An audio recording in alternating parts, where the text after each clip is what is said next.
What's up, guys? Welcome back to the channel. It's your boy Dominic Rich, and in today's video we will be doing the Europa League group stage draw reaction. So make sure you let me know your thoughts on each and every one of the groups in the comment section down below, okay?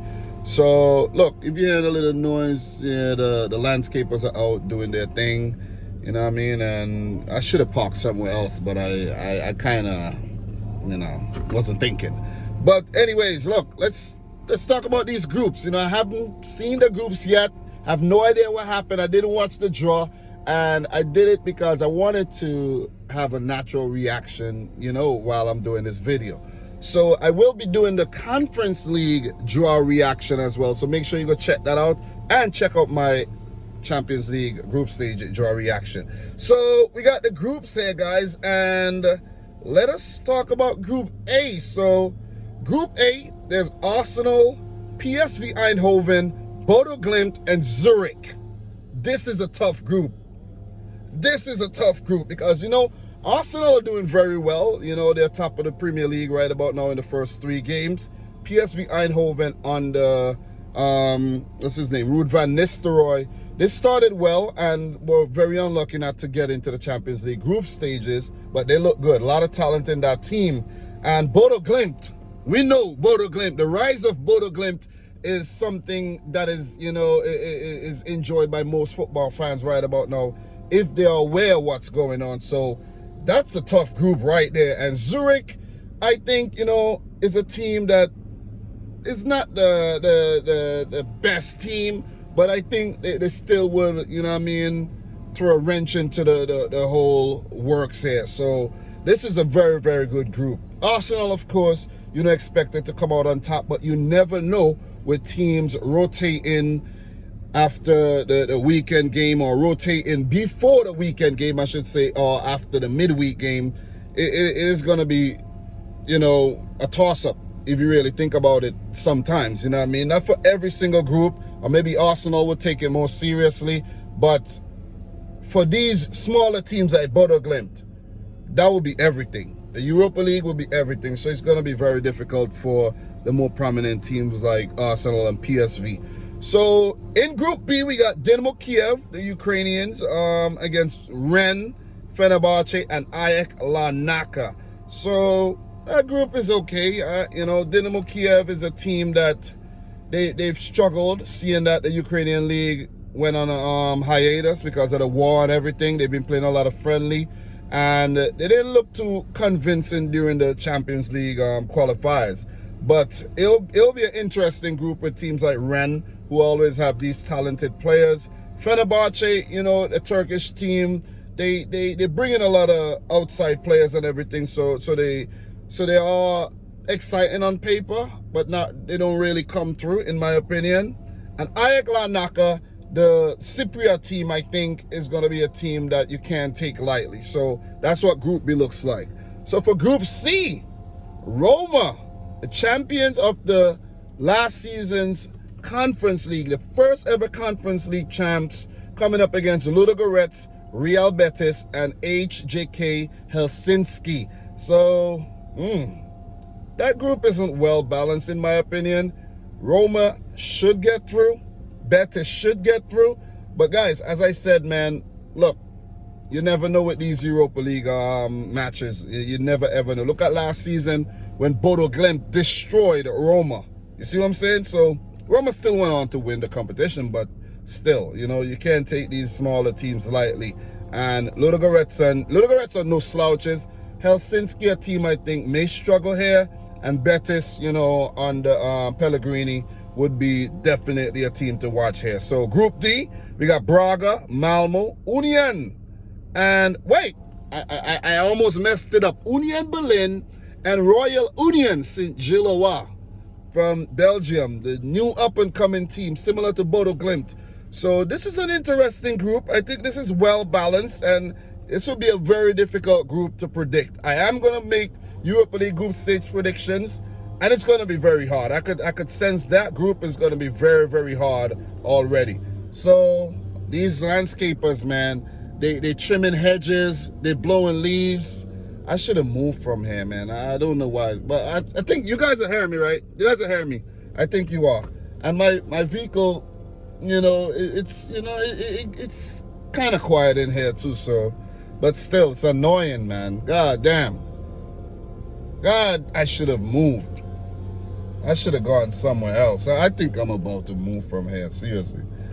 I can't deal with this. I can't deal with this. I'm gonna move. I'm gonna move. Hopefully my camera don't thing, but I'm gonna move from here though. Yeah, sorry guys for the interruption, but you know, I'm gonna move. I'm gonna move. I am gonna move. You know, sometimes you just gotta make up your mind and move. You know, as we get back to these Europa League groups, though, I should have came down here. I don't know why I went so close to the action up there, man. But sorry there for the interruption, but I'm doing that for you guys so you guys could have a good experience while watching the video. Maybe it wasn't a problem, but for me, it's definitely a problem, man. Definitely a problem. So, look, let's get back to business, okay?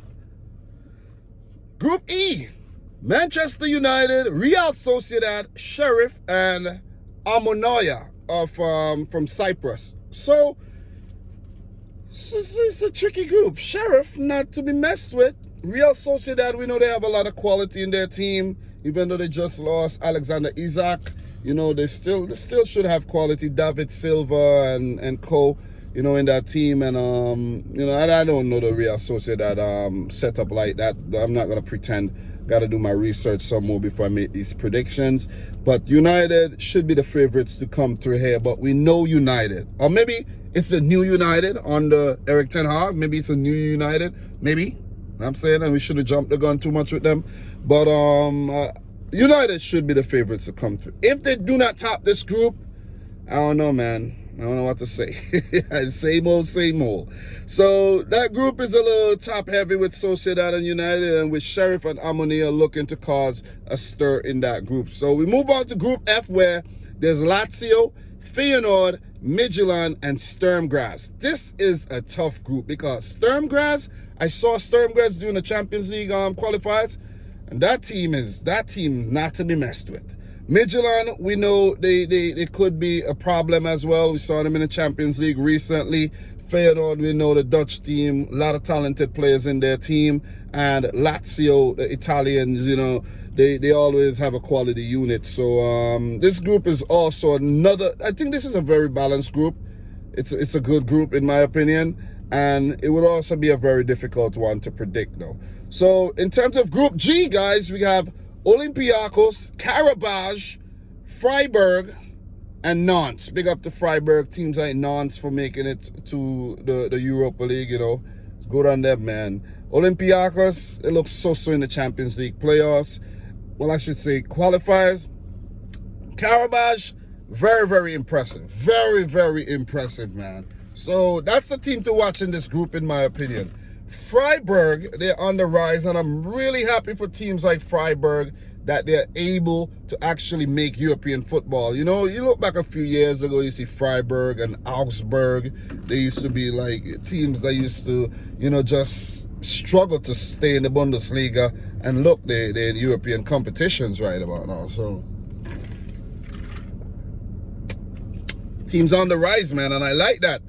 And look, last but not least, Group H, Crvena Zvezda, Red Star Belgrade, Monaco, Ferencváros, and Trabzonspor. All these teams are in the Champions League qualifiers, which is simply sick. This is sick.